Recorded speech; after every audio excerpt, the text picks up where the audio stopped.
I've been asked to tell you about a time when I encouraged someone to do something they really didn't want to do. And the situation which I can't help telling you about involves my close friend Alex, who is usually quite cautious and resistant to sudden changes. So without further ado, let me start the ball rolling. Actually, it must have been around a fortnight ago when I realized that Alex was on the verge of missing out on a rare professional opportunity. He had been invited to give a short presentation at an international online conference, but the idea of speaking in front of experts terrified him.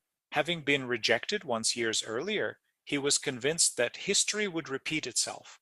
Little did he know that this invitation was a clear sign of how much his skills had improved.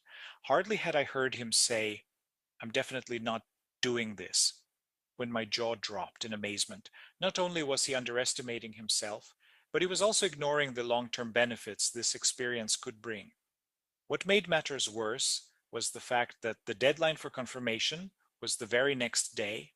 It was then that I realized that if I didn't step in, he would regret it deeply.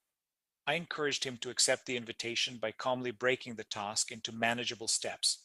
Not only did I remind him of his previous successes, but I also offered to rehearse the presentation with him several times. What I like best about Alex is his perseverance, even though he rarely sees it in himself. As you might have already guessed, my persistence eventually paid off.